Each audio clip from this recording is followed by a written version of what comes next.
नमस्कार साथियों, मैं विनोद नागर एक बार पुनः हमारे YouTube channel Shri Aurobindo IAS पे आपका बहुत बहुत स्वागत करता हूं। देखिए, आज जिस टॉपिक पर हम बात करने वाले हैं वो टॉपिक हमारा कौन सा है, ठीक, ये हम देखते हैं। आज हम जिस मुद्दे पर बात करने वाले हैं वो हमारा मुद्दा सबसे पहला आज का लेक्चर हमारा है मध्य प्रदेश का, ठीक है, जिसका कई लोगों को बेसब्री से इंतजार था। कुछ लोगों ने मैसेजेस भी किए थे कि सर हमें एमपी के लेक्चर्स अवेलेबल नहीं हो रहा है, एमपी के लेक्चर्स प्लीज अवेलेबल करा दीजिए। और मैं क्षमा चाहूंगा, पिछले 5-6 दिनों से मेरे लेक्चर्स में गैप हुआ है, ठीक है, because of A minor accident, थोड़ी इंजरी थी मेरे सर में, इसलिए कहीं ना कहीं थोड़ा गैप हुआ है, ठीक। लेकिन अब आपको लेक्चर्स जो है पहले की तरह रेगुलर लेक्चर्स मिलने स्टार्ट हो जाएंगे। तो देखिए, मध्य प्रदेश को अगर मैं चाहूं तो मैं मध्य प्रदेश के गठन से या मध्य प्रदेश के इतिहास से कहीं से भी प्रारंभ कर सकता हूं, लेकिन मैं उसको ऐसी जगह से स्टार्ट कर रहा हूं जहां से आपको थोड़ा इंटरेस्ट एटलीस्ट मध्य प्रदेश में आ जाए और जो थोड़ा इजी टॉपिक पड़े, मैं वहां से उसको स्टार्टअप ले रहा हूं ताकि एमपी में थोड़ा सा इंटरेस्ट आपको आए और आप उसमें आगे बढ़े। देखिए, मध्य प्रदेश के बारे में सबसे इंपॉर्टेंट जो बात है, पहली तो यह है कि मध्य प्रदेश एमपी के जितने भी एग्जामिनेशंस होते हैं सभी में भर भर कर पूछा जाता है, प्लस एमपीपीएससी प्रीलिम्स और एमपीपीएससी मेंस दोनों में अच्छा खासा वेटेज मध्य प्रदेश का होता है। यू नो वेरी वेल कि अगर आप मध्य प्रदेश राज्य लोक सेवा आयोग की तैयारी कर रहे हैं, अगर आप एमपीपीएससी की प्रिपरेशन कर रहे होते हैं, तो एमपीपीएससी में एमपी का वेटेज होना स्वाभाविक है क्योंकि आप उस स्टेट की प्रिपरेशन कर रहे हैं, ठीक। और सबसे इंपॉर्टेंट बात एक और है, एमपी के बारे में बहुत सारे लोगों की शिकायतें होती हैं कि सर मध्य प्रदेश का एक अच्छा मटेरियल नहीं मिल पाता है, मध्य प्रदेश में पढ़ने में दिक्कतें काफी ज्यादा आती हैं, उसमें कनेक्टिविटी हमारी बहुत अच्छे तरीके से नहीं हो पाती है। तो मेरा प्रयास रहेगा कि आपकी कनेक्टिविटी, आपके कंसेप्ट्स, आपकी सारी चीजें मेंस के हिसाब से भी और जो डेप्थ में ऑब्जेक्टिव क्वेश्चंस आते हैं उनके हिसाब से भी काफी अच्छी हो जाए। जैसे कि इसी बार का आप एमपीपीएससी प्रीलिम्स का अगर पेपर देखेंगे, ठीक है, जो जनवरी 2020 में हुआ था, 2019 का जो एग्जाम हुआ था, जनवरी 2020 में इस बार हुआ था, उस पेपर में अगर आप कहीं ना कहीं देखेंगे तो आपको अच्छा खासा एमपी का वेटेज मिलेगा। उसके पहले वाले पेपर्स में अगर आप देखेंगे वहां भी एमपी का वेटेज मिलेगा। और जो 2020 के हिसाब से सिलेबस इंट्रोड्यूस हुआ है एमपीपीएससी मेंस का, ठीक है, और प्रीलिम्स का, दोनों में आप देखेंगे एमपी का वेटेज अच्छा खासा है। मैं ये कहूंगा कि 100 जीएस के क्वेश्चंस में से प्रीलिम्स में 30-35 तक, कभी 20-25 तक एमपी के क्वेश्चंस का ग्राफ जाता है ना। और जो अदर कॉम्पिटिटिव एग्जामिनेशन एमपी के हैं उनमें भी अच्छा खासा ग्राफ एमपी का होता है। तो अब मैं ज्यादा इसको नहीं बताऊंगा कितना कितना कैसा कैसा क्या है, आपको सिंपली पता होना चाहिए कि अगर मध्य प्रदेश का आप एग्जाम दे रहे हैं तो हम लगाकर उम्मीद सोचकर चले कि 25 से 30% क्वेश्चन जीएस के पोर्शन में मध्य प्रदेश से आ सकते हैं। प्लस अगर मेंस के अप्रोच के हिसाब से मैं बात करूं, ठीक है, एमपीपीएससी मेंस के अप्रोच के हिसाब से अगर मैं बात करूं तो मेंस में ज्योग्राफी में, इकोनॉमिक्स में, हिस्ट्री वाले पोर्शन में आर्ट एंड कल्चर स्पेशली, ठीक है, आर्ट एंड कल्चर ध्यान रखना, ज्योग्राफी, इकोनॉमिक्स, हिस्ट्री और हिस्ट्री के साथ आर्ट एंड कल्चर, किसका, एमपी का। Is that clear? और इसी के साथ साथ जो अदर टॉपिक्स हैं, अदर टॉपिक्स में एमपी की पॉलिटिक्स या पॉलिटी एमपी की, इन सारी जगहों से अगर आप मिलाकर देखेंगे तो एमपी से मेंस के एग्जामिनेशन में भी काफी ज्यादा अच्छा वेटेज दिया जाता है, काफी बड़ा वेटेज मध्य प्रदेश का रखा जाता है। उसका रीजन है कि अगर आप एमपी के एग्जामिनेशन की तैयारी कर रहे हैं तो आपको एमपी की ज्योग्राफी के बारे में पता होना चाहिए, एमपी की इकोनॉमिक्स के बारे में आपको पता होना चाहिए, एमपी का आर्ट एंड कल्चर आपको पता होना चाहिए, ठीक है। अगर आप झाबुआ जिले में डिप्टी कलेक्टर बनकर जा रहे हैं, एसडीएम आप वहां बन गए हैं, तो आपको पता होना चाहिए art and culture. Is that clear? कि किस तरीके से वहां जनजातियां हैं, उन जनजातियों में किस तरीके से भगोरिया होता है, भगोरिया का क्या महत्व है। अगर आपको यही सारी चीजें नहीं पता है, आर्ट एंड कल्चर में आपका फेस्टिवल्स, ठीक है, त्योहार वगैरह, जो कल्चर एक है वो अगर आपको नहीं पता है तो आप एक अच्छे सिविल सर्वेंट कैसे बन पाएंगे। इसलिए जिस स्टेट के एग्जामिनेशन की भी आप तैयारी कर रहे हैं उस स्टेट का नॉलेज तो आपको स्वाभाविक तौर पर होना ही चाहिए। मैंने बहुत ब्रीफ में इसको समझाया, बहुत शॉर्ट में, बहुत ज्यादा इसको लेंदी लेकर नहीं जाने वाला हूं, आप सब यहीं से समझ लीजिए। Geography, economy, art and culture and other topics, polity वगैरह, इन सब में कहीं ना कहीं एमपी का वेटेज है।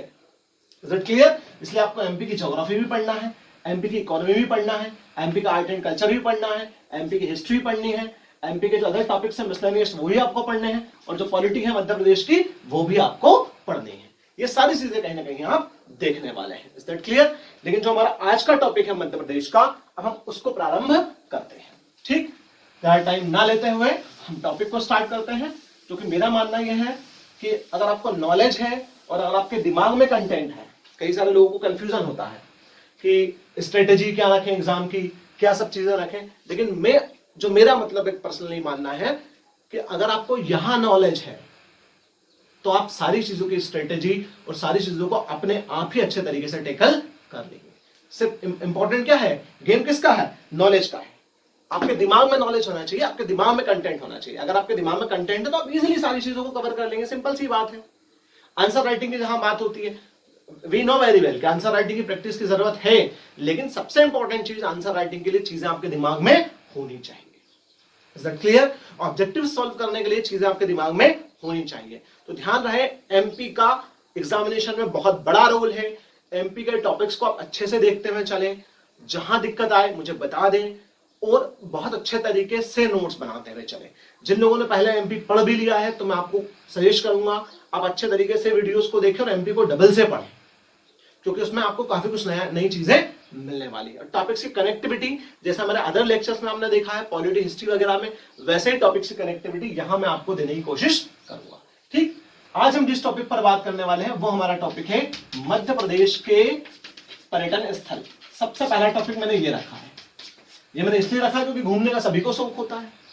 ठीक है, आप इन दिनों से घरों में बंद हैं, लॉकडाउन है, बहुत सारे लोग तो बोर भी हो रहे होंगे, लेकिन जिन लोगों को कुछ करना है, जो लोग बिल्कुल लगे हुए हैं, वो लोग तो क्रिएटिविटी में बिल्कुल लगे हुए होंगे। तो कहीं ना कहीं मध्य प्रदेश के जो पर्यटन स्थल हैं इनको आप इमेजिन कर पढ़िए बढ़िया तरीके से। हाँ, यहाँ में जाना है, यहाँ घूमना है, उस हिसाब से पढ़ने की कोशिश कीजिए, आपको मजा आएगा पढ़ने में। देखिए मध्य प्रदेश के पर्यटन स्थलों में अगर सबसे पहले हम बात करें तो पहला क्वेश्चन अराइज हमारे पास क्या होता है, क्योंकि मैं थोड़ा सा लेंथी अप्रोच लेकर चलूंगा, मैं बड़ी अप्रोच लेकर चलूंगा ताकि हर एग्जाम के हिसाब से आपके कंटेंट क्लियर हो जाए। देखिए सबसे पहले तो यह है कि इंपॉर्टेंस क्या है। ठीक है, व्हाट इज द इंपॉर्टेंस या फिर रोल क्या है किसका, टूरिस्ट प्लेस का। ठीक है, टूरिज्म इन मध्य प्रदेश। ठीक है, टूरिज्म इन मध्य प्रदेश, मध्य प्रदेश में टूरिज्म। ठीक है, is that clear? Madhya Pradesh में टूरिज्म। अब देखिए इंपॉर्टेंस एंड रोल, क्या इंपॉर्टेंस एंड रोल इसके हैं। मध्य प्रदेश पूरा लिख दूं मैं यहां पर, मध्य प्रदेश। ठीक है, ये आप देखिए तो इंपॉर्टेंस और रोल में क्या आएगा। सबसे पहला इंपॉर्टेंस इसका क्या है, ये मेंस के एग्जामिनेशन में पूछ लिया जाता है। Is that clear? इसलिए ध्यान रहे कि टूरिस्ट प्लेसेस का, पर्यटन स्थलों का एक्चुअली में जो मध्य प्रदेश के पर्यटन स्थल हैं, उन मध्य प्रदेश के पर्यटन स्थलों का क्या योगदान है, किसमें, कंट्री की इकोनॉमी में। ठीक है, मनोरंजन में क्या क्या किस तरीके से योगदान है वो आपको देखना है। तो मैं पहले नंबर पर यहां पर रखता हूं मनोरंजन।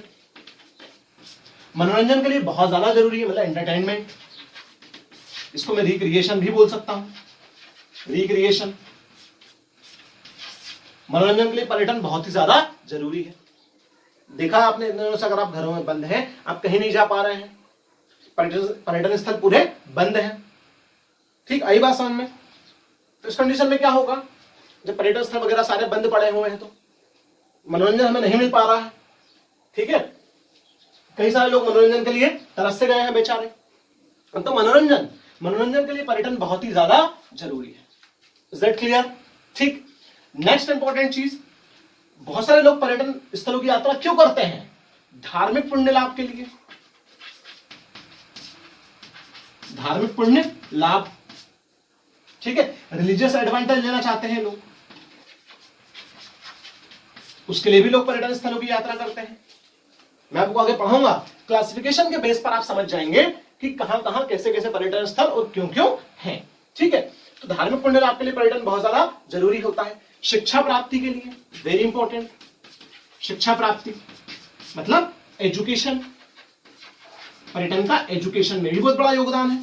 हम अगर पर्यटन प्लेसेस पर कहीं घूमने जाते हैं, पर्यटन स्थलों पर हम कहीं घूमने जाते हैं तो हमें वहां से एजुकेशन मिलती है। लाइक आप सांची घूमने जा रहे हैं तो सांची से आपको सांची की हिस्ट्री, सम्राट अशोक के बारे में की हिस्ट्री, बुद्धिज्म के बारे में काफी कुछ चीजें वहां पर जानने के लिए आपको मिलेंगी। तो कहीं ना कहीं पर्यटन का अगर हम देखें तो एजुकेशन में भी अपना एक बहुत बड़ा रोल होता है। Is that clear? देखिए नेक्स्ट फोर्थ पॉइंट अगर मैं यहां रखूं तो फोर्थ नंबर पर मैं रख सकता हूं अनुसंधान, मतलब रिसर्च। रिसर्च में भी इसका एक बहुत बड़ा योगदान होता है। जब पर्यटन प्लेसेस पर घूमने जाएंगे तो आप देखेंगे कई सारे लोग पर्यटन प्लेसेस पर रिसर्च के पर्पज से आते हैं। जैसे आप किसी नेशनल पार्क को घूमने गए, ठीक है, और अगर आप नेशनल पार्क को घूम रहे हैं और आप कहीं ना कहीं फॉरेस्ट से रिलेटेड है और फॉरेस्ट डिपार्टमेंट में आप कुछ कर रहे हैं, या फिर आप एमएससी बोटनी वगैरह में अगर कुछ कर रहे हैं, तो आपको वहां पर अगर रिसर्च के लिए जाना है, आप कॉलेज की तरफ से एजुकेशनल टूर साथ में रिसर्च के लिए अगर जा रहे हैं, तो रिसर्च आप कहां, नेशनल पार्क बहुत सारे हैं, हिस्टोरिकल प्लेसेस बहुत सारे हैं। Is that clear? उनके बारे में स्टडीज की जाती है, फॉसिल्स के बारे में स्टडी की जाती है, जीवाश्म के बारे में स्टडी की जाती है। तो ये सारी चीजें किससे रिलेटेड है? रिसर्च से रिलेटेड है। मतलब जो पर्यटन स्थल है वो रिसर्च के लिए भी बहुत ज्यादा कहीं ना कहीं इंपॉर्टेंट होते हैं। रिसर्च में भी उनका अपना एक योगदान होता है। इसके अलावा स्वास्थ्य लाभ, वेरी इंपॉर्टेंट, स्वास्थ्य लाभ। Is that clear? जैसे हमारे जो पहले राष्ट्रपति रहे डॉक्टर राजेंद्र प्रसाद जी, वो एक लंबे समय के बाद अपने अच्छे स्वास्थ्य लाभ के लिए मध्य प्रदेश के पंचमढ़ी में रहे हैं काफी टाइम, क्योंकि पंचमढ़ी की जलवायु कैसी है? काफी सुखद और बेहद अच्छी जलवायु है।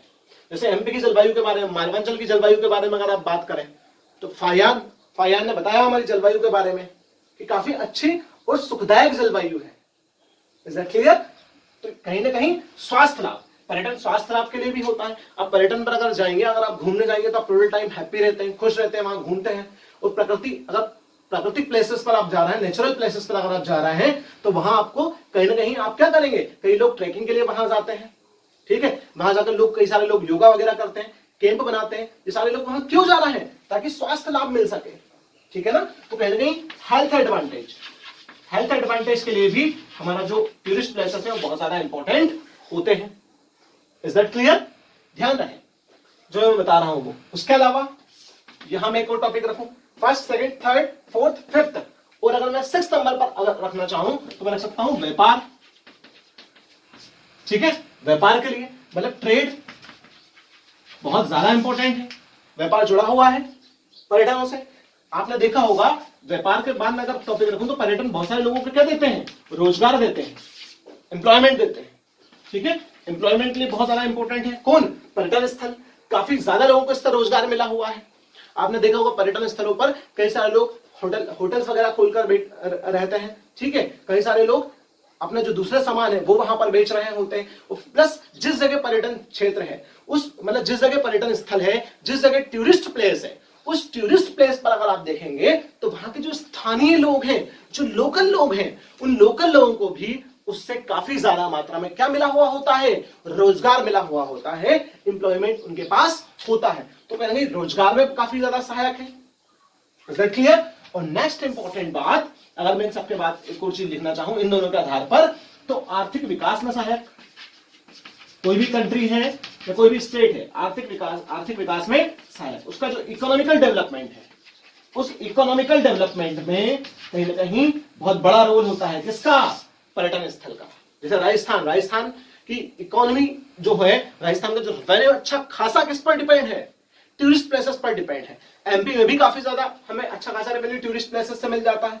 तो कहीं ना कहीं जो टूरिस्ट प्लेसेस हैं वो बहुत ही ज्यादा इंपॉर्टेंट होते हैं इकोनॉमिकल डेवलपमेंट के लिए भी। तो अगर आप देखेंगे तो टूरिस्ट प्लेसेस पर जो हिस्टोरिकल टूरिस्ट प्लेसेस वगैरह है, वहां अगर आप कभी जाते हैं तो आप देखेंगे कि फॉरेनर्स के लिए टिकट्स काफी ज्यादा महंगे होते हैं, इंडियंस के लिए टिकट्स सस्ते होते हैं।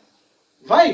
क्योंकि कहीं ना कहीं हम लोग जो हैं, हमारे पर्यटन स्थलों की जो एक इकोनॉमिकली डेवलपमेंट के हिसाब से उनको अगर हम रखें तो हम फॉरेनर से इसलिए पैसा ज्यादा लेते हैं क्योंकि हमारी जो कंट्री है, हमारे जो लोग हैं, हमारे लोगों को एटलीस्ट वो सस्ते मिले ताकि हमारे लोग इजीली उसको घूम पाए, ताकि इन सब चीजों का लाभ हमारे लोग ले पाए। Is that clear?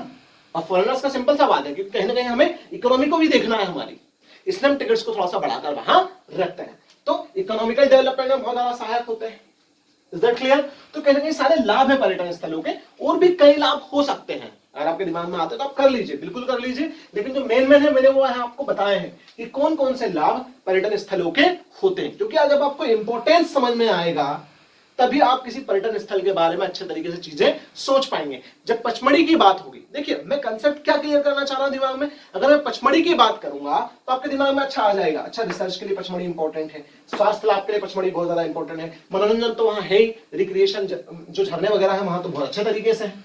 ठीक, जब मैं अगर अमरकंटक की बात करूंगा, मैं उज्जैन की बात करूंगा तो आपको आएगा अच्छा धार्मिक पुण्य लाभ के लिए बहुत ज्यादा इंपॉर्टेंट है। अगर मैं सांची की बात करूंगा तो आपको आएगा शिक्षा प्राप्ति अनुसंधान के लिए बहुत ज्यादा सही है। ठीक है, और बाकी ये चीजें तो पैरेलल सभी जगहों पर चलती ही हैं, व्यापार, रोजगार और आर्थिक विकास में सहायक, इकोनॉमिकल डेवलपमेंट। फिर से सुन लीजिए फटाफट एक से 2 मिनट में। जो पर्यटन स्थल हैं, जो टूरिस्ट प्लेसेस हैं, उन टूरिस्ट प्लेसेस के जो लाभ है, सबसे पहला किसमें है, मनोरंजन, ठीक है, रिक्रिएशन एंटरटेनमेंट, धार्मिक पुण्य लाभ, रिलीजियस एडवांटेजेस, शिक्षा प्राप्ति, ठीक है, एजुकेशन के लिए और अनुसंधान रिसर्च के लिए, स्वास्थ्य लाभ हेल्थ एडवांटेजेस, व्यापार ट्रेड और रोजगार एम्प्लॉयमेंट एंड आर्थिक विकास में सहायक मतलब economical development. Is that clear? जब इन सब चीजों के लिए सहायक है ना, तो बहुत ज्यादा जरूरी हो जाता है कि कोई भी स्टेट या कोई भी कंट्री, ठीक है, अपने टूरिस्ट प्लेसेस जो हैं, अपने जो पर्यटन स्थल हैं, उनका कंजर्वेशन करें। कंजर्वेशन से मतलब उनका संरक्षण करें। संरक्षण बहुत ज्यादा जरूरी हो जाता है।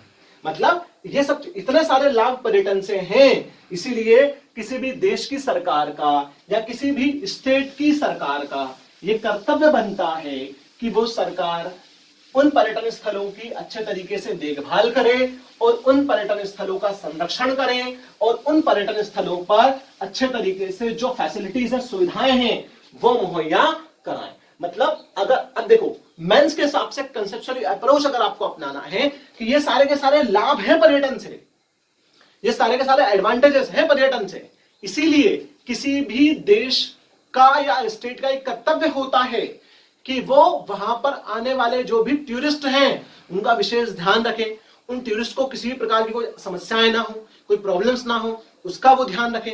इसलिए जरूरी है कि कहीं ना कहीं जो पर्यटन स्थल हैं, इन सब लाभ के लिए, इन सब लाभों को देखते हुए, इन सब एडवांटेजेस को देखते हुए हमें जरूरी है, मतलब ये कंपलसरी है, मतलब या फिर नेसेसरी है कि हम हमारे पर्यटन स्थलों का क्या करें, कंजर्वेशन करें, मतलब उनका संरक्षण करें, कंजर्वेशन करें, संरक्षण करें। दूसरी इंपॉर्टेंट चीज, वहां पर हम सुविधाएं उपलब्ध कराएं। सुविधाएं मतलब फैसिलिटीज उपलब्ध कराएं। कैसी सुविधाएं, ठीक है, कैसी फैसिलिटीज वहां पर आप उपलब्ध कराएं? सुविधाएं इस तरीके से उपलब्ध कराएं कि वहां पर आवागमन सही हो, ठीक है, आवागमन इजी हो, मतलब कि जो आना जाना है वो सरल हो, लोग आसानी से आ जा सके, मतलब कि ट्रांसपोर्टेशन अच्छा हो। कहने का मतलब ये ट्रांसपोर्टेशन इजी हो, इजी ट्रांसपोर्टेशन होना चाहिए। Is that clear? Easy communication होना चाहिए। तो कम्युनिकेशन एंड ट्रांसपोर्टेशन कैसा होना चाहिए? इजी होना चाहिए, क्योंकि जितना इजी कम्युनिकेशन एंड ट्रांसपोर्टेशन रहेगा लोग उतने ही अच्छे तरीके से वहां पहुंच पाएंगे। तो सुविधाओं में काफी सुविधाएं आती हैं, आने जाने की सुविधा इजी हो, रोड अच्छे हो, कनेक्टिविटी अच्छी हो, रेलवे से कनेक्टिविटी हो, सड़क मार्गों से कनेक्टिविटी हो, ठीक है, इज दैट क्लियर? हवाई मार्ग से हो सके तो वहां से भी कनेक्टिविटी हो, ताकि पर्यटक हैं, जो घूमने आ रहे हैं टूरिस्ट, वो आसानी से उस प्लेस पर पहुंच सके। उस प्लेस पर भी सुविधाएं हो, रहने के लिए अच्छी सुविधाएं हो, उस प्लेस पर घूमने के लिए अच्छी सुविधाएं हो, ये सारी चीजें, प्लस वहां पर साफ सफाई बहुत अच्छे तरीके से हो, जो हमारा क्लीननेस है वो अच्छे तरीके से मेंटेन करके चले, और उन पर्यटन स्थलों का संरक्षण से मतलब यही सारी चीजें कि वहां पर गंदगी वगैरह ना हो, और जो भी स्मारक, जो भी मॉन्यूमेंट्स वगैरह हैं, उनको नुकसान ना पहुंचे, ठीक है, वो जैसे है वैसे ही रहे। क्योंकि लोग अगर हिस्टोरिकल प्लेसेस को घूमने जा रहे हैं तो वो उनकी हिस्ट्री ही तो देखने जा रहे हैं। अगर हम उसी को कंजर्व नहीं कर पा रहे हैं, अगर हम उसी को अच्छे तरीके से संरक्षित नहीं कर पा रहे हैं, तो कहीं ये समस्या है। इसलिए कंजर्वेशन के लिए आपने देखा होगा कि कई सारे जो टूरिस्ट प्लेसेस है, लाइक सांची वगैरह, वहां पर आपको म्यूजियम मिलेंगे, ठीक है। म्यूजियम में जो पुरानी धरोहर वगैरह हमारी हैं, जो फॉसिल्स वगैरह हैं, उनको हम क्या करते हैं, उनको हम कंजर्व करते हैं, मतलब उनको हम क्या कर रखते हैं, उनको हम कहीं ना कहीं संरक्षित कर रखते हैं। और संरक्षण क्यों जरूरी है? क्योंकि कई सारे लाभ हैं कई सारे एडवांटेज हैं पर्यटन स्थलों के, इसलिए कंजर्वेशन कहीं ना कहीं बहुत ज्यादा जरूरी होता है। Is that clear? अब कुछ फैक्ट सुनिए आप। संरक्षण के लिए, सुविधाओं के लिए हमने क्या किया है थोड़ा सा। अब आप सोच रहे होंगे पर्यटन स्थल तो अभी तक एक भी नहीं आया, हम तो सोच रहे थे खजुराहो पढ़ा देंगे आज ही, लेकिन खजुराहो अभी तक नहीं आया है, जल्दी ही आने वाला है, क्योंकि टॉपिक्स की मैंने पहले ही बताया डेप्थ अंडरस्टैंडिंग और सारी चीजों का क्लियरिटी आपके माइंड में होनी चाहिए। ठीक, अब हमने पर्यटन स्थलों के विकास के लिए आप कुछ फैक्ट्स ध्यान रखिएगा जो प्रीलिम्स और अदर एग्जामिनेशन के लिए बहुत ज्यादा इंपॉर्टेंट हो जाते हैं। ठीक है, 1978 में इन सब चीजों को अच्छे तरीके से करने के लिए, ठीक है, मध्य प्रदेश राज्य, क्या बोल रहा हूं, मध्य प्रदेश राज्य पर्यटन विकास निगम बनाया गया है। ठीक है, एमपी टूरिस्ट डेवलपमेंट, ठीक, टूरिज्म डेवलपमेंट और निगम। Is that clear? तो एमपी टूरिस्ट डेवलपमेंट जो कमेटी थी वो यहां पर बनाई गई और उसके तहत हमने किस तरीके से पर्यटन स्थलों को संरक्षित करना है, किस तरीके से उन्हें अच्छे तरीके से वहां पर सुविधाएं उपलब्ध करानी है, इन सब चीजों पर विचार विमर्श करना प्रारंभ किया। Is that clear? बड़े यहां आगे आपको इतना मेरे ख्याल से उनमें आया होगा। और इसमें आगे देखिए, इसी क्रम में हमने आगे बहुत एक इंपॉर्टेंट काम किया पर्यटन के विकास एवं प्रबंधन के लिए। हमने मध्य प्रदेश इको पर्यटन, मध्य प्रदेश क्या इको पर्यटन हमने स्टार्ट किया सन 2005 में। कब प्रारंभ किया है? 2005 में प्रारंभ किया। Is that clear? कितनी बात क्लियर है तो आगे बढ़ते हैं। ठीक है, हमने 2005 में मध्य प्रदेश इको पर्यटन विकास बोर्ड या इको पर्यटन विकास अधिनियम जो है वो हमारे यहाँ पर आया। सॉरी, अधिनियम नहीं, पर्यटन विकास बोर्ड 2005 में हमारे यहाँ पर आया। कुछ फैक्ट्स हैं, फैक्ट्स आपको ध्यान रखने हैं। अब इनको तो याद रखना पड़ेगा, इनके लिए मैं कुछ नहीं कर सकता। ठीक है, ये आपको बिल्कुल माइंड में याद रखने ही पड़ेंगे। मध्य प्रदेश में पर्यटन के विकास एवं प्रबंधन के लिए पर्यटन का विकास एवं प्रबंधन विभाग, ये हमने कब बनाया? 2017 में, सन 2017 में। Is that clear? तो ये कहेंगे सारी चीजें जो हमने बनाई। अब देखिए, एमपी के पर्यटन स्थलों में सबसे इंपॉर्टेंट चीज क्या है? ये तो फैक्चुअल कंटेंट हो गया, लेकिन मध्य प्रदेश के पर्यटनों में पर्यटन की संभावनाएं किस हद तक है? सबसे बड़ी बात हमारे यहाँ पर यह है कि हमारे यहाँ पर विविधतापूर्ण पर्यटन स्थल है। कैसे पर्यटन स्थल है? विविधतापूर्ण पर्यटन स्थल है, मतलब हमारे यहाँ पर डायवर्सिटी बहुत ज्यादा है पर्यटनों में, काफी ज्यादा डाइवर्स टूरिस्ट प्लेसेस है। मतलब हमारे यहाँ पर हिस्टोरिकल प्लेसेस भी हैं, हमारे यहाँ पर नेचुरल प्लेसेस भी हैं। Is that clear? मतलब ये सारी चीजें कहने आपको दिमाग में होनी चाहिए कि मध्य प्रदेश में काफी विविधतापूर्ण पर्यटन क्षेत्र है, काफी डाइवर्सिटी है पर्यटन क्षेत्रों में। अब वो डाइवर्सिटी कैसी है, मैं भी आपको क्लासिफिकेशन समझाने वाला हूं। उस क्लासिफिकेशन से आप उस डाइवर्सिटी को समझ पाएंगे। हम उस क्लासिफिकेशन को भी जल्द ही देखने वाले हैं। ठीक है, बस जल्दी मैं आपको क्लासिफिकेशन बताने वाला हूं। ठीक है, उस क्लासिफिकेशन को आप देखेंगे। तो देखिए, और इसमें आगे कुछ एक दो फैक्ट्स और भी हैं, मैं वो भी आपको क्लियर करा दूं। ठीक है, मध्य प्रदेश में पर्यटन नीति कब आई? यहां से क्वेश्चन काफी ज्यादा एग्जामिनेशन में आता है, प्रीलिम्स और अदर कॉम्पिटिटिव एग्जामिनेशन में काफी ज्यादा पूछा जाता है कि मध्य प्रदेश में पर्यटन नीति कब आई। 5 सितंबर, डेट सही ध्यान रखिएगा, 5 सितंबर 2012। Clear? Tourist policy in MP tourist policy कब आई? 5 सितंबर 2012। ध्यान रहे, फैक्ट बहुत इंपॉर्टेंट है ये जो फैक्ट मैं बता रहा हूं आपको। ठीक है, इसके बाद एक और फैक्ट काफी ज्यादा इंपॉर्टेंट हो जाता है कि जो पर्यटन नीति थी, उस पर्यटन नीति को हमने डबल से थोड़ा सा सुधार उसमें किया। 16 सितंबर 2016, 16 सितंबर 2016, मतलब पर्यटन नीति को हमने संशोधित किया। क्लियर? संशोधित करना, अमेंडमेंट किया इसमें हमने पर्यटन नीति में। कब? 16 सितंबर 2016 को। Is that clear? यहां तक चीजें क्लियर हैं। और एक बहुत बेहद इंपॉर्टेंट बात है, वो क्या है? हमने जल पर्यटन बोर्ड बनाया। जल पर्यटन बोर्ड, वेरी इंपॉर्टेंट कंसेप्ट। जल पर्यटन बोर्ड कब बनाया है? 28 फरवरी 2017।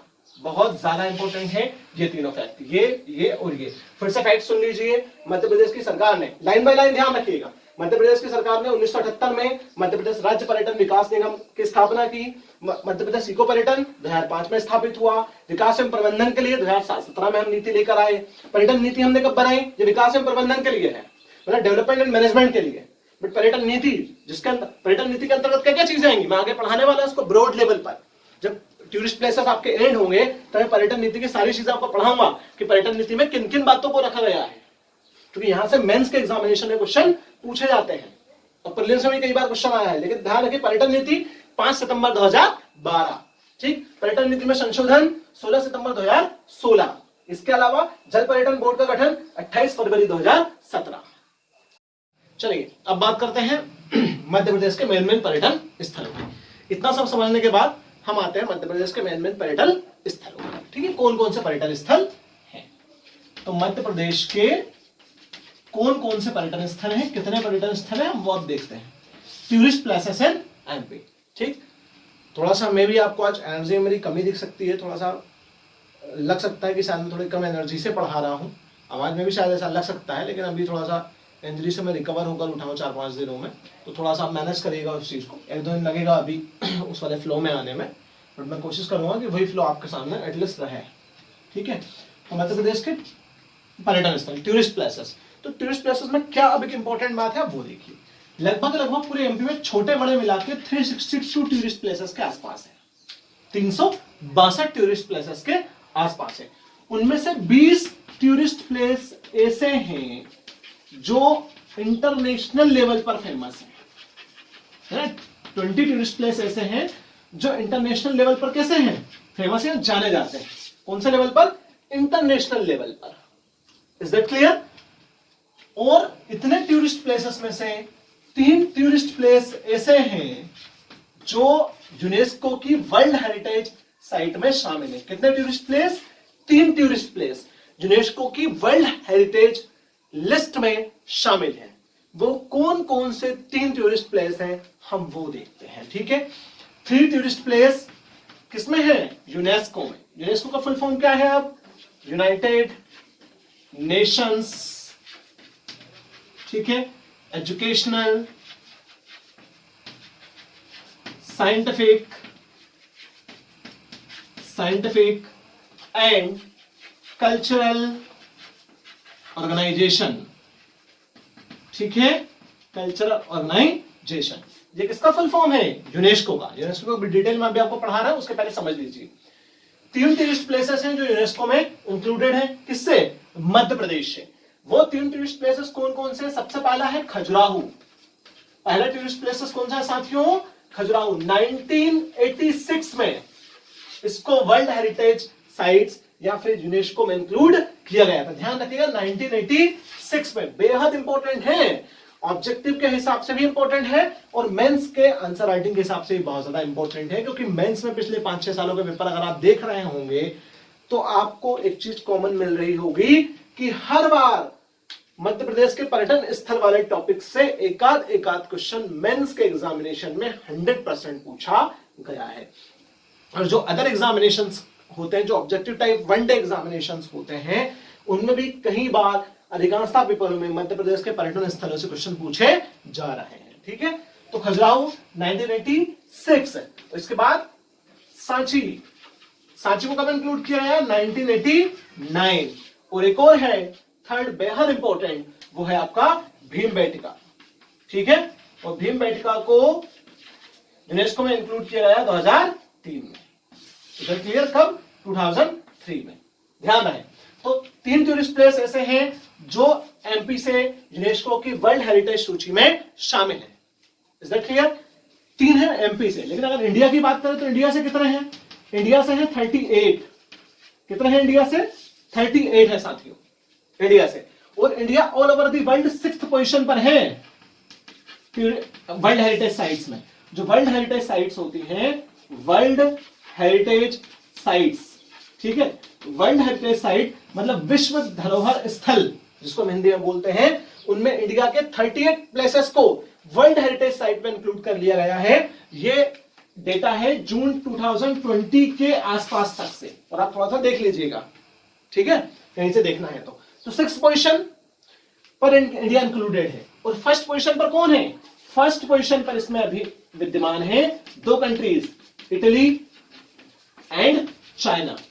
दोनों फर्स्ट पोजीशन पर हैं, इटली एंड चाइना। ध्यान रहे, इटली एंड चाइना। लगभग लगभग मेरे ख्याल से कंफर्म 55 या 56 है, मेरे ख्याल से शायद 55 है, थोड़ा सा मैं कंफर्म नहीं हूं, डेटा जो है 55 या 56 इन दोनों में से ही एक नंबर है, पर मैं ज्यादा श्योर हूं 55 के लिए। 55 के आसपास जो है इटली और चाइना, ठीक है, इन दोनों से क्या है, वर्ल्ड हेरिटेज साइट है दुनिया में। तो इटली और चाइना पहले नंबर पर है ऑल ओवर द वर्ल्ड।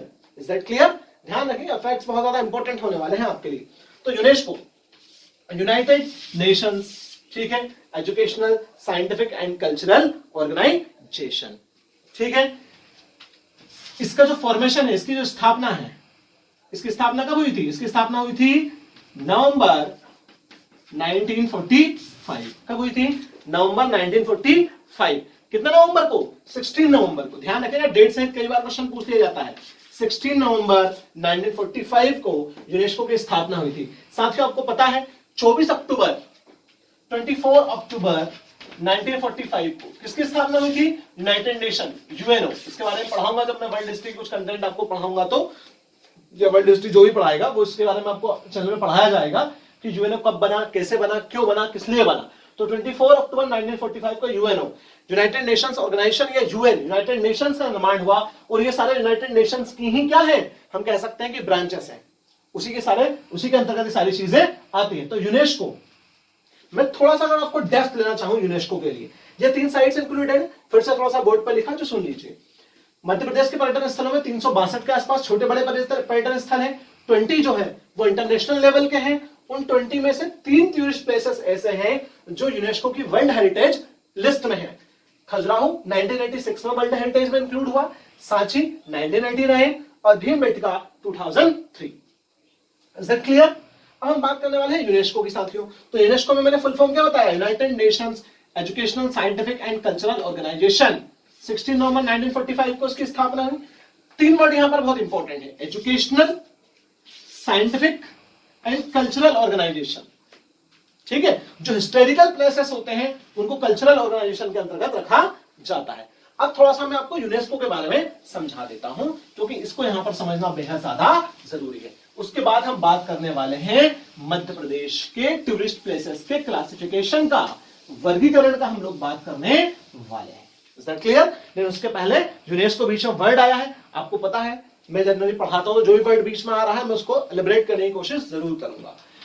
तो यूनेस्को की अगर हम बात करें तो यूनेस्को की स्थापना कब हुई? 16 नवंबर, अभी बताया 1945। यूनेस्को का जो पेरेंट है, पेरेंट ब्रांच है, ठीक है, जो पेरेंट इंस्टीट्यूशन है इसका, वो पेरेंट इंस्टीट्यूशन कौन सा है? वो पेरेंट इंस्टीट्यूशन यूएन की ही एक ब्रांच है, ठीक है। किसकी ब्रांच है? यूएन की ही एक ब्रांच है। और वो यूएन की ब्रांच क्या है? एक आपके सामने क्वेश्चन हो जाता है, हालांकि एग्जाम में पूछा नहीं, लेकिन कई बार वो पूछ भी सकता है, ठीक है, पूछ ले कई बार कि यूनेस्को की जो पेरेंट ब्रांच है वो क्या है। तब क्या बताएंगे? इसकी है, बता देता हूं, पेरेंट ब्रांच, ध्यान सुनिएगा, यूनाइटेड नेशन। क्या बोला मैंने? United nation. मतलब यूनाइटेड नेशन तो पेरेंट ब्रांच है ही, मतलब यूनाइटेड नेशन तो पेरेंट इंस्टीट्यूशन है ही, सॉरी ब्रांच नहीं, इंस्टीट्यूशन आएगा। यूनाइटेड नेशन तो पेरेंट इंस्टीट्यूशन है, लेकिन उसके बाद क्या आएगा? United nation economical and social, ठीक है, council, economical and social council, United Nations economical and social council, ये इसकी पेरेंट इंस्टीट्यूशन है। पेरेंट इंस्टीट्यूशन है किसका? यूनेस्को का। और इसका पेरेंट इंस्टीट्यूशन क्या है साथियों? इसका पेरेंट इंस्टीट्यूशन है यूएन, यूनाइटेड नेशंस, ठीक है, यूनाइटेड नेशंस, जिसको हिंदी में क्या बोलते हैं? संयुक्त राष्ट्र संघ, संयुक्त राष्ट्र संघ। ध्यान रखिएगा, इसकी स्थापना कब हुई थी? 24 अक्टूबर 1945। इसलिए हम 24 अक्टूबर को यूनाइटेड नेशंस डे सेलिब्रेट करते हैं। Is that clear? अब यूनेस्को से दुनिया के लगभग मेरे ख्याल से यूनेस्को में, अगर पूरे वर्ल्ड की आप पर्टिकुलर बात करोगे तो पूरे वर्ल्ड के लगभग मेरे ख्याल से, मुझे डेटा कंफर्म ध्यान आ नहीं रहा है, लेकिन फिर भी अगर हम इंडिया की बात करना चाहें 800 के ऊपर होंगे मेरे ख्याल से, 800 जो ऊपर है जून 2020 के आंकड़ों के हिसाब से। लेकिन अगर हम इंडिया की बात करें या फर्स्ट नंबर की बात करें तो फर्स्ट नंबर मैंने अभी बताया, फर्स्ट नंबर पर कौन है? फर्स्ट नंबर पर है China and Italy. First number पर ये दो है, China and Italy. China and Italy के लगभग 55 मॉन्यूमेंट्स या जो भी जगह प्लेसेस हैं वो वर्ल्ड हेरिटेज लिस्ट में शामिल है। कौन सी heritage list? World heritage list. ठीक है। और इंडिया की अगर बात करोगे तो इंडिया से लगभग 38 है और 38 के साथ इंडिया आता है 6th पोजीशन पर। अब इंडिया के 38 में आप देखिएगा, गूगल कर या जो भी कोई बुक हो उससे आप देख लीजिएगा कि इंडिया के 38 प्लेसेस कौन कौन से हैं। यहां पर मैं आपको मेन बात सिर्फ बता दे रहा हूं। वो मेन बात ये है कि इंडिया से सबसे पहले अजंता, ठीक है, और जो एलोरा केव्स हैं, गुफाएं हैं, महाराष्ट्र में आती हैं, इनको सबसे पहले इंडिया से शामिल किया गया था 1983 में। कब शामिल किया गया था? 1983 में। इसके बाद आगरा का फोर्ट, फिर ताजमहल, सन टेम्पल, जो कोणार्क है, उन सबको धीरे धीरे शामिल कर लिया गया। लेकिन हम बात कर रहे हैं एमपी की, तो मैं जितना इस टॉपिक के बारे में जितना इंपॉर्टेंट चीजें थी वो मैंने आपको बताई हैं। ठीक है। और पूरे वर्ल्ड से लगभग 193 कंट्रीज की मेंबर्स हैं। कितनी? 193 कंट्रीज यूनेस्को के भी मेंबर कंट्रीज हैं, है ना। यूनेस्को का फुल फॉर्म मैं पहले ही बता चुका हूं, United Nations Educational Scientific and Cultural Organization. अब यूनेस्को का काम क्या है? यूनेस्को पूरे वर्ल्ड में, ठीक है, क्या करता है? यूनेस्को पूरे वर्ल्ड में शांति स्थापित करने के लिए, ठीक है, एजुकेशन को बढ़ावा देने के लिए, इन सारी चीजों के लिए काम करता है। अब जब आप यूनेस्को पढ़ेंगे, वर्ल्ड के ऑर्गेनाइजेशंस पढ़ेंगे, तो उनमें सारी चीजें आप देखेंगे। यहां पर जो जितनी चीजें इंपॉर्टेंट थी वो मैंने आपको बता दी है। ध्यान रखना इंडिया से किन किन चीजों को शामिल किया गया है। अब यूनेस्को में ऐसा नहीं है कि सिर्फ और सिर्फ हिस्टोरिकल प्लेसेस ही आते हैं। यूनेस्को हिस्टोरिकल प्लेसेस के साथ साथ कैसे प्लेसेस को, नेचुरल प्लेसेस को भी, जो नेचर्स प्लेस है, ठीक है, लाइक जैसे पचमढ़ी जैसा एरिया हो गया, नेशनल पार्क हो गए, ठीक है, जैसे हमारे यहाँ से Kaziranga national park, Manas national park, is that clear? Manas जो सेंचुरी है वो। इसके अलावा हमारा जो सुंदरबन डेल्टा है, सुंदरबन नेशनल पार्क, ये भी कहीं ना कहीं वर्ल्ड हेरिटेज साइट में शामिल है। ओके, आई बात समझ में? लेकिन यहां हम जिसकी बात करने वाले हैं वो है एमपी। तो एमपी की कितने मैंने बताई है आपको? तीन स्थल बताए, खजुराहो, सांची और भीम बेटका। ठीक, इसके बारे में हम पूरा डिटेल स्टडी अब करने वाले हैं कि क्या क्या चीजें हैं। लेकिन इसके पहले आप थोड़ा अप्रोच बनाने के लिए अब समझिए क्लासिफिकेशन, ठीक है, classification of tourist places of MP. MP के टूरिस्ट प्लेसेस का क्लासिफिकेशन आप देखिए कि एमपी के टूरिस्ट प्लेसेस का क्लासिफिकेशन क्या है।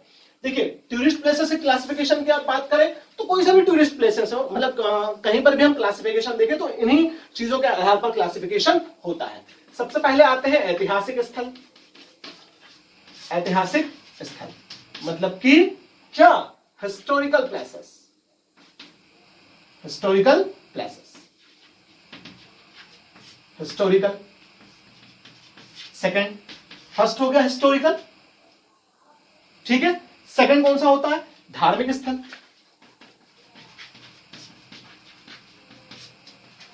Religious places. थर्ड, ठीक है, थर्ड हो जाएगा प्राकृतिक स्थल। प्राकृतिक स्थल वर्गीकरण ध्यान समझिएगा। नेचुरल प्लेसेस, मैं पूरा आपको डेप्थ बताने की कोशिश कर रहा हूं इसमें, नेचुरल प्लेसेस।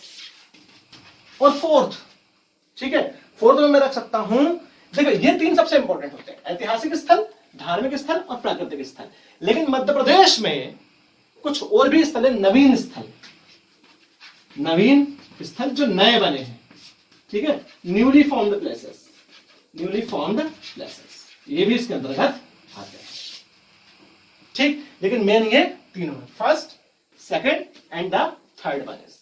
अब इसके अंतर्गत कौन कौन से प्लेस आ सकते हैं वो हम देखते हैं। ऐतिहासिक स्थल के अंतर्गत खजुराहो आता है, खजुराहो, सांची, ठीक है, इसके अंतर्गत आता है। Is that clear? Bhimbetka, Bhimbetka इसके अंतर्गत है। Is that clear? बहुत सारे ऐसे स्थान हैं, इन सभी स्थलों के बारे में आपको पढ़ना है। कुछ स्थल ऐसे हैं जो धार्मिक भी हैं, ऐतिहासिक भी हैं और प्राकृतिक स्थल हैं। तीनों में कॉमन है, जैसे कि मांडू, मांडू की अगर आप बात करेंगे तो मांडू ऐतिहासिक स्थल भी है और प्राकृतिक स्थल भी है। जैसे अगर मैं मांडू की बात करना चाहूं तो सिटी ऑफ जॉय जिसको हम कहते हैं, तो मांडू नेचुरल प्लेसेस में भी आता है, हम अगर मांडू की बात करेंगे तो। ठीक है, जैसे धार्मिक स्थलों में अगर मैं देखूं, धार्मिक स्थलों में अमरकंटक आता है, ठीक, अमरकंटक, चित्रकूट, ठीक है, चित्रकूट भी आता है। लेकिन अगर आप देखेंगे तो अमरकंटक एंड चित्रकूट, मैं शॉर्ट में लिख दे रहा हूं, ये कहीं ना कहीं प्राकृतिक स्थल में भी शामिल है। आ रही है मेरी बात समझ में? तो कहने के हम देखें, ऐतिहासिक स्थल, धार्मिक स्थल, प्राकृतिक स्थल, कुछ स्थल ऐसे हैं जो इन तीनों में कॉमन है, इन तीनों में आते हैं। कई बार ऑब्जेक्टिव में क्वेश्चन पूछ लिया जाता है, यहीं से क्वेश्चन उठा देगा वो ऑब्जेक्टिव में, हालांकि मेंस के हिसाब से भी इंपॉर्टेंट है, लेकिन ऑब्जेक्टिव के हिसाब से भी इंपॉर्टेंट है। जो लोग पीएससी के अलावा अदर एग्जामिनेशंस की भी तैयारी कर रहे हैं, उनके लिए भी ये वीडियो बेहद ज्यादा इंपॉर्टेंट है, क्योंकि इसमें पूरा डेप्थ अंडरस्टैंडिंग है। और मैंने पहले बताया कि किसी भी एग्जाम की तैयारी कर रहे हो, लेकिन अगर जिस स्टेट के लिए तैयारी कर रहे हो, उस स्टेट के बारे में आपको कंप्लीट डेप्थ नॉलेज बिल्कुल होना ही चाहिए, बहुत जरूरी है। ठीक है, तो ऐतिहासिक स्थल, धार्मिक स्थल, प्राकृतिक स्थल और नवीन स्थल। नवीन स्थलों में बात करूं तो जैसे हनुवंतिया टापू, हनुवंतिया टापू खंडवा जिले में जो आता है, ठीक है, जिसे मध्य प्रदेश का क्या कहते हैं, गोवा कहने लगे हैं आजकल। Is that clear? हनुवंतिया टापू नया बना हुआ है, नवीन स्थल है, मतलब जल स्थल के अंतर्गत आता है, तो जल पर्यटन है। यहाँ पर जल पर्यटन मतलब मध्य प्रदेश में जल पर्यटन के विकास की भी संभावनाएं हैं। क्यों? क्योंकि मध्य प्रदेश में लेक वगैरह, डैम वगैरह बना दिए हैं। Is that clear? Indira Sagar dam बना हुआ है मध्य प्रदेश में, नर्मदा रिवर, पुनासा जिसको हम बोलते हैं। ठीक है, हम पढ़ेंगे आगे उसके बारे में भी खैर, लेकिन आप इनमें अगर देखें तो मांडू इसके अंतर्गत आता है। और कौन कौन से स्थल इसके अंतर्गत आते हैं बता देता हूं मैं। भरौत स्तूप सुना होगा आपने, भरौत इसके अंतर्गत आता है। विदिशा शहर में कई सारी चीजें हैं जो इसके अंतर्गत आती हैं। Is that clear? तो कौन सा शहर? विदिशा शहर इसके अंतर्गत आता है। मंदसौर इसके अंतर्गत आता है। बुरहानपुर इसके अंतर्गत आता है। ठीक है, चंदेरी इसके अंतर्गत आता है। इसके अंतर्गत चंदेरी के अलावा महेश्वर भी आता है। कई सारे ऐसे प्लेसेस हैं, आदि कर दे रहा हूं मैं यहाँ पर, एटीसी, ये कई सारे प्लेसेस हैं जो ऐतिहासिक स्थलों के अंतर्गत आते हैं। धार्मिक स्थलों की अगर बात करोगे तो अमरकंटक हो गया, चित्रकूट हो गया, ठीक है, उज्जैन हो गया। उज्जैन भी धार्मिक स्थलों के अंतर्गत आता है, बहुत बड़ा धार्मिक स्थल है मध्य प्रदेश का। ठीक है, ओमकारेश्वर हो गया, ओमकारेश्वर भी आता है। Is that clear? तो कई सारे धार्मिक स्थल हैं जिनके बारे में हमें पढ़ना है। उसके अलावा प्राकृतिक स्थल है, मांडू हो गया, अमरकंटक हो गया, चित्रकूट हो गया, पंचमढ़ी हो गया। ठीक है, ये प्राकृतिक स्थलों में आता है। भेड़ाघाट जलप्रपात हो गया, ठीक है, भेड़ाघाट ये भी किस में आता है? प्राकृतिक स्थल में आता है, नेचुरल प्लेसेस में आता है। नवीन स्थल एक दो ही है, वो मैंने आपको बता दिए हैं अभी। तो देखिए आप, ये ऐतिहासिक स्थल, ये धार्मिक स्थल और ये प्राकृतिक स्थल।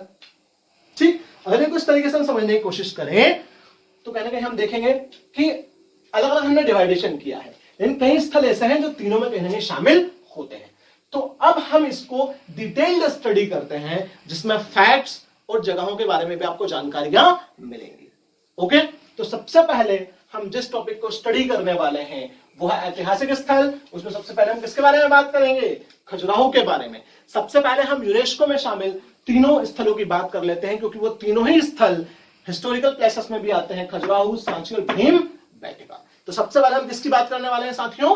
खजुराहो की बात करने वाले हैं। Is that clear? तो सबसे पहले हम बात करते हैं खजुराहो की। ठीक है, तो सबसे पहले ऐतिहासिक स्थल। ऐतिहासिक स्थलों में कौन सा स्थल? खजुराहो। अपने आप में काफी जबरदस्त स्थल है, काफी अच्छा स्थल है। हिस्टोरिकल प्लेसेस, बहुत जबरदस्त हिस्टोरिकल प्लेसेस माना जाता है। और पूरे मध्य प्रदेश में साल भर में सबसे ज्यादा पर्यटक जो आते हैं वो भी कहीं ना कहीं खजुराहो ही आते हैं। सबसे ज्यादा पर्यटक मध्य प्रदेश में कहां पर आते हैं? खजुराहो में ही आते हैं। ओके, ध्यान रहे, कहां पर? खजुराहो में। Is that clear? तो देखिए, सबसे पहला हमारा जो प्लेस है वो कौन सा है? खजुराहो है। खजुराहो, ठीक, खजुराहो। अब खजुराहो हिस्ट्री से रिलेटेड है, तो कहीं मैं हिस्ट्री में अभी आपको बहुत ज्यादा उधर हिस्ट्री में लेकर नहीं जाऊंगा, जब पढ़ाऊंगा उसके बारे में तो बिल्कुल बताऊंगा। इन सबसे पहले अगर हम बात करें तो खजुराहो को बनाने का श्रेय आता है चंदेल डायनेस्टी के शासकों, मतलब चंदेल वंश के राजाओं। 10वीं से 11वीं शताब्दी में इन मंदिरों का यहां पर निर्माण हुआ है। 10वीं से कौन सी शताब्दी में? 11वीं शताब्दी में। क्लियर? कौन से वंश के राजाओं ने करवाया है? चंदेल वंश के राजाओं ने कराया है। पहली बात तो ये इंपॉर्टेंट है। सेकंड बात, लगभग उस समय 85 मंदिरों का निर्माण किया गया था। कितने मंदिरों का? 85। लेकिन आज के डेट में 22 से 25 मंदिर ही यहां पर संरक्षित है, मतलब अच्छे तरीके से पाए जाते हैं। यहाँ के जो मंदिर हैं, उन मंदिर की सबसे इंपॉर्टेंट विशेषता, मैं पहले कुछ कंसेप्ट क्लियर कर दे रहा हूं, छोटे छोटे कंसेप्ट, छोटे छोटे फैक्ट्स जो हैं वो क्लियर कर दे रहा हूं। उसके बाद हम इसको डिटेल में अगले वीडियो में स्टडी करने वाले हैं, क्योंकि ये वीडियो को काफी लंबा चला जाएगा, इसलिए मैं इसको शॉर्ट में भी आपको समझा दे रहा हूं। अगले वीडियो में जो मेंस के हिसाब की और अप्रोच है वो हम और भी इसमें पढ़ेंगे। यहाँ के जो मंदिर है वो देखो, आपने दो स्टाइल मेनली पढ़ी होंगी मंदिरों की, या सुनी होंगी, आगे आप पढ़ेंगे जब एंशिएंट हिस्ट्री वगैरह पढ़ेंगे तो दो स्टाइल होती है, ठीक है? द्रविडियन स्टाइल और नागरा स्टाइल, मतलब नागर शैली और द्रविड़ शैली, दो शैलियां हैं मंदिर निर्माण की भारत में। मेनली दो चलती है, और इनके अंदर जो है वो भी आप आगे पढ़ोगे, लेकिन मेनली दो है, नागर और द्रविड़, ठीक है? तो जो उत्तर भारत के मंदिर हैं वो कौन से श्रेणी के एग्जाम्पल्स हैं? नागर श्रेणी के, कहेंगे नागरा स्टाइल। तो यहाँ के जो टेम्पल्स हैं वो टेम्पल्स कौन से स्टाइल में बने हुए हैं? वो टेम्पल्स नागरा स्टाइल में बने हुए हैं, है ना? कौन से स्टाइल में है? नागरा स्टाइल में है। क्लियर? समझाऊंगा आगे कि नागरा स्टाइल क्या है, द्रविडियन स्टाइल क्या है, आगे आने वाला है। तो खजुराहो के टेम्पल्स जो है नागरा स्टाइल में टेम्पल्स बने हुए। खजुराहो कौन से जिले में आता है? छतरपुर डिस्ट्रिक्ट में आता है। खजुराहो की अगर आप बात करेंगे तो मध्य प्रदेश का कौन सा डिस्ट्रिक्ट है? छतरपुर डिस्ट्रिक्ट है। Clear? Part of Bundelkhand, Chhatarpur district, है ना? तो छतरपुर डिस्ट्रिक्ट में आता है क्या? खजुराहो। नेक्स्ट इंपॉर्टेंट बात, मध्य प्रदेश में सबसे ज्यादा पर्यटक कहां आते हैं? सबसे अधिक पर्यटक कहां आते हैं? सबसे अधिक पर्यटक आते हैं खजुराहो। और हम ये कह सकते हैं कि भारतीय स्थापत्य कला का अद्भुत नमूना है। भारतीय स्थापत्य कला एवं शिल्प कला का अद्भुत नमूना है। स्थापत्य कला और कौन सी कला का? शिल्प कला का अद्भुत नमूना कौन है? खजुराहो। खजुराहो को पत्थर पर तराशी गई नगरी भी कहते हैं। पत्थर पर तराशी गई नगरी किसको कहा जाता है?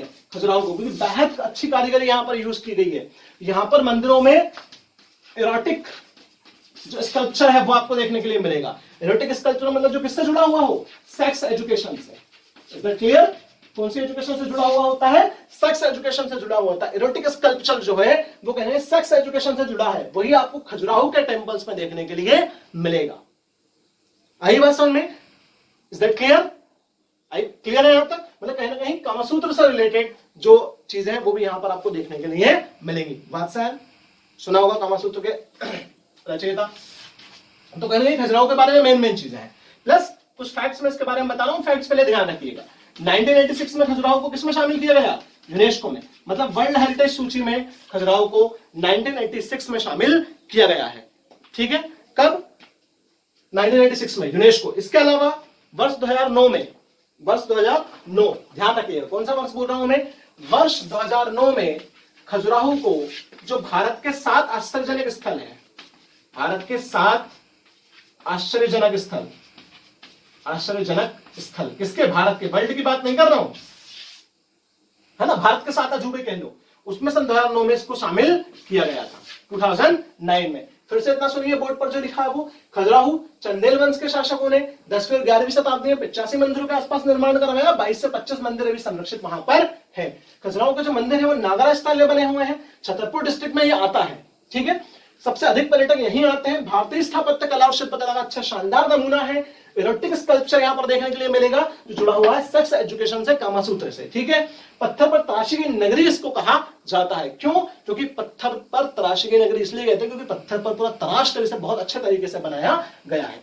2009 में भारत के 7 आश्चर्यजनक स्थलों में किसको शामिल किया गया था? खजुराहो को शामिल किया गया था। ठीक? अब आप एक और चीज इसमें समझ लीजिए आज ही, जो आपको आगे चलकर पूरा जिसमें समझना है। अब कभी कभार क्वेश्चन ये भी आता है मेंस के एग्जामिनेशन में, और जो अदर एग्जामिनेशन है उनमें भी डेप्थ पूछा जाता है कि खजुराहो के जो मंदिर हैं उनके बारे में, उनका पूरा वर्णन, उनका पूरा डिस्क्रिप्शन एग्जामिनेशन में पूछ लिया जाता है। ठीक है? पूरा का पूरा कहने के उनको डिस्क्राइब करने के लिए एग्जामिनेशन में पूछा जाता है। तो हम वो थोड़ा सा देख लेते हैं। अब हम देखते हैं खजुराहो के मंदिरों को। अब देखिए, खजुराहो के मंदिरों की अगर हम बात करना चाहें तो खजुराहो के मंदिरों में अगर मैं बोलूं तो इसके मंदिरों का वर्गीकरण जो क्लासिफिकेशन है वो कैसे है? इसके मंदिरों का वर्गीकरण हम करते हैं क्लासिफिकेशन डायरेक्शन के हिसाब से। 4 दिशाएं हैं, कितनी दिशाएं? 4। उन चारों दिशाओं के हिसाब से करते हैं, ठीक है। तो क्लासिफिकेशन के लिए 4 ग्रुप हमने बनाए हैं, लेकिन 4 ग्रुप में से यहां पर 3 ग्रुप हैं। वाई? क्योंकि एक ग्रुप कम है, क्योंकि एक दिशा में यहां पर मंदिर नहीं है। वो कौन सा है? उत्तरी समूह, उत्तरी समूह, ठीक है। मतलब जो नॉर्दर्न ग्रुप है इसमें कोई भी टेंपल नहीं, पहले क्लियर कर दिया है मैंने। उत्तरी समूह में कोई भी मंदिर यहां पर नहीं है। ये कौन सा समूह है? पूर्वी समूह। कौन सा समूह? पूर्वी समूह। ये दक्षिणी समूह, ठीक है। ध्यान रखिएगा, आपको इसी तरीके से फ्लो चार्ट वगैरह बना के ध्यान रखना सारी चीजें। दक्षिणी समूह। और ये कौन सा समूह हो जाएगा आपका? पश्चिमी समूह, ठीक। 4 समूह है, इंग्लिश आपको पता ही होगी इनकी, वो बताने की जरूरत मुझे नहीं। दक्षिणी समूह, पूर्वी समूह और पश्चिमी समूह। उत्तरी समूह में यहां पर एक भी मंदिर नहीं है। Is that clear? बढ़े आगे। अब आप देखिए, देखिए उत्तरी समूह में एक भी मंदिर नहीं है, इसका मतलब यहां पर यह है कि 3 समूह के बारे में हमें देखना है, ठीक है। तो अब देखिए, सबसे ज्यादा जो मंदिर है वो कौन सा समूह में? सबसे ज्यादा मंदिर है पश्चिमी समूह में। कौन सा समूह में? पश्चिमी समूह। सब सर्वाधिक मंदिर कौन कौन से मंदिर आते हैं पश्चिमी समूह में? कंदारिया महादेव, बहुत फेमस टेंपल यहाँ का। कौन सा महादेव? कंदारिया महादेव। ध्यान रखना, ये बहुत इंपॉर्टेंट है ऑब्जेक्टिव के हिसाब से भी और आंसर राइटिंग के हिसाब से भी। और पहला कौन सा है? कंदारिया महादेव। नेक्स्ट 64 योगिनी, 64 योगिनी, ये पश्चिमी समूह में आता है। कौन सा योगिनी? 64 योगिनी। चित्रगुप्त मंदिर, कौन सा मंदिर? चित्रगुप्त मंदिर, ये पश्चिमी समूह में आता है, ध्यान रहे, ठीक है। इसके बाद विश्वनाथ मंदिर पश्चिमी समूह में है। विश्वनाथ मंदिर वेरी इंपॉर्टेंट, ठीक है, क्वेश्चन भी बने हैं यहां से विश्वनाथ मंदिर से। Is that clear? उसके अलावा लक्ष्मण मंदिर, लक्ष्मण मंदिर ये पश्चिमी समूह में आता है, ठीक है। उसके अलावा मंतकेश्वर मंदिर, मंतकेश्वर मंदिर, ये सारे मंदिर कौन से समूह में आते हैं? पश्चिमी समूह में। ये वाले पूरे के पूरे, मैं पूरा गोल बना दे रहा हूं, ये पूरे के पूरे मंदिर। तो पश्चिमी समूह Kandariya Mahadev, Kandariya Mahadev temple, Matangeshwar temple, 64 Yogini temple, Chitragupta temple, Vishwanath temple and Lakshman temple, ठीक है। These are the included in which group? बताइए जल्दी। पश्चिमी ग्रुप या पश्चिमी समूह, ठीक है। नॉर्थ, ठीक है, साउथ, और ये ईस्ट, और ये वेस्ट। उस लोगों को बता दो, नहीं तो लगेगा कि पता नहीं इंग्लिश में नहीं बताया। तो ये वेस्ट, कौन सा ग्रुप हो गया? वेस्ट ग्रुप या वेस्टर्न ग्रुप, ठीक है, पश्चिमी समूह। अब देखिए आप, सबसे सर्वाधिक मंदिर इसी ग्रुप में आपको देखने के लिए मिलेंगे, लेकिन दक्षिणी समूह में बहुत ही बेहद महत्वपूर्ण एक मंदिर है, वो है बहुत महत्वपूर्ण मंदिर चतुर्भुज मंदिर। Very very important. कौन सा मंदिर? चतुर्भुज मंदिर, बहुत ज्यादा फेमस और महत्वपूर्ण मंदिर। और एक और मंदिर यहां पर है दूल्हा देव। कौन सा? दूल्हा देव। तो ये दो बेहद यहां पर बहुत ज्यादा इंपॉर्टेंट है। That clear? कुछ और छूट रहा होगा तो अगले लेक्चर में कवर हो जाएगा, पर मेन मेन मंदिर मैं यहां पर बता रहा हूं, चतुर्भुज मंदिर और दूल्हा देव मंदिर, इनके बारे में हम पूरी डिटेल्स पढ़ने वाले हैं। उसके अलावा पूर्वी समूह, पूर्वी समूह में भी कुछ फेमस मंदिर हैं, वो है पूर्वी समूह में बहुत ज्यादा फेमस पार्श्वनाथ मंदिर। कौन सा मंदिर? पार्श्वनाथ मंदिर। घंटाई मंदिर, घंटाई मंदिर, घंटाई टेम्पल बहुत ज्यादा फेमस टेम्पल है ये भी वहां का। उसके बाद आदिनाथ मंदिर, आदिनाथ मंदिर, ठीक है। और देखिए ब्रह्म टेम्पल, ब्रह्म मंदिर। देखिए तो ये पूर्वी समूह के मंदिर हो गए। क्लियर है बात? इस समूह में कोई मंदिर वहां पर नहीं, उत्तरी समूह में कोई मंदिर नहीं। तो देखते हैं इतना है ना, तो समझिए इसको फिर से। खजुराहो 4 में से 3 ग्रुप में मंदिर है। उत्तरी समूह में कोई मंदिर नहीं है, पूर्वी समूह में है, दक्षिणी समूह में है और पश्चिमी समूह में है। सबसे ज्यादा मंदिर कौन से समूह में है? पश्चिमी समूह में है। मंतकेश्वर मंदिर, कंदारिया महादेव, 64 योगिनी, चित्रगुप्त मंदिर, विश्वनाथ मंदिर, लक्ष्मण मंदिर बहुत ज्यादा फेमस। कंदारिया महादेव अपने आप में बहुत फेमस मंदिर। दक्षिणी समूह में चतुर्भुज मंदिर और दूल्हा देव। चतुर्भुज मंदिर बहुत फेमस मंदिर यहाँ का है। पूर्वी समूह में 4, पार्श्वनाथ मंदिर, घंटाई मंदिर, आदिनाथ मंदिर और ब्रह्म मंदिर बहुत फेमस है। पार्श्वनाथ मंदिर, अब इन सारे मंदिर से एक चीज आपको सीखने के लिए मिल रही होगी कि खजुराहो में हम अगर देखें तो दो धर्म है, हिंदू एंड जैन। इन दोनों से रिलेटेड टेम्पल यहां पर विशेष तौर पर पाए जाते हैं। कौन से रिलीजन से related? Hindu and Jain religion से रिलेटेड टेम्पल यहां पर पाए जाते हैं। Is that clear? हम बोलते हैं India is a secular nation, यहां से आपको मिल रहा होगा, क्योंकि जितने भी राजा हैं, जैसे चंदेल वंश के राजा,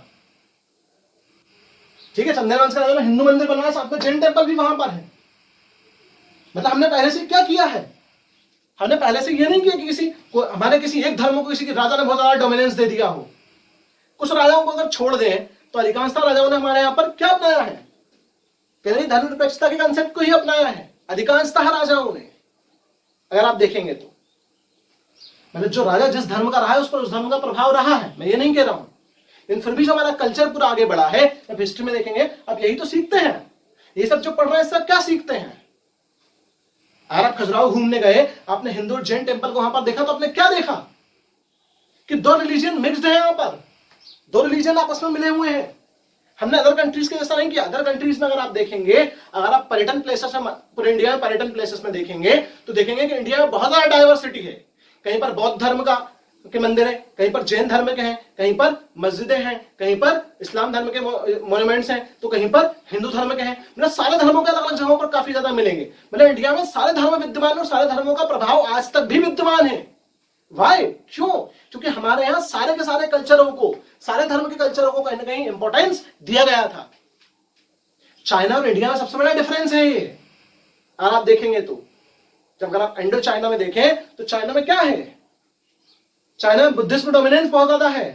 वहां पर वो कहीं ना कहीं अपने ही धर्म को ज्यादा बढ़ावा देते हैं, एक ही धर्म को।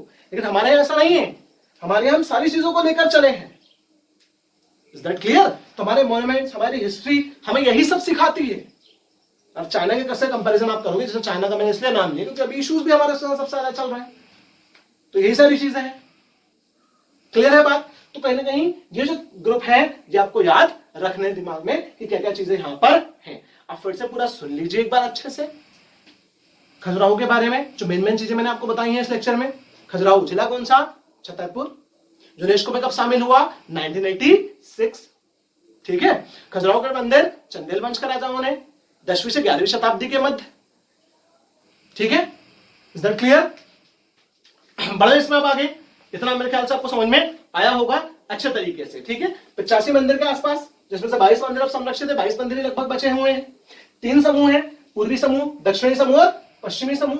पश्चिमी समूह के मंदिर ये लिखे हुए हैं, और दक्षिणी समूह के मंदिर ये आपके सामने है, और पूर्वी समूह के मंदिर ये आपके सामने है। Is that clear? I hope आपको इतनी सारी चीजें समझ में आई होंगी।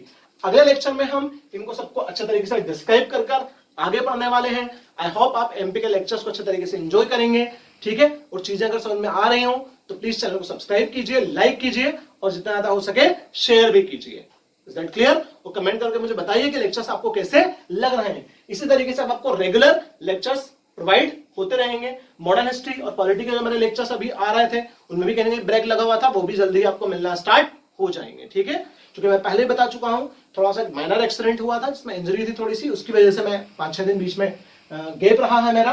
लेकिन अब मैं प्रयास करूंगा कि रेगुलर लेक्चर्स आपको मिलते रहे। ओके साथियों, मिलते हैं अगले लेक्चर में अगले कंसेप्ट के साथ। तब तक आप इतना पढ़ लीजिए और अच्छे तरीके से पढ़ते चलिए। पुराने लेक्चर्स नहीं देखे हैं तो उनको भी देखकर अच्छे तरीके से नोट्स बना लीजिए और पढ़ते चलिए। Is that clear? मिलते हैं अगले लेक्चर में। Thank you so much. Have a nice day.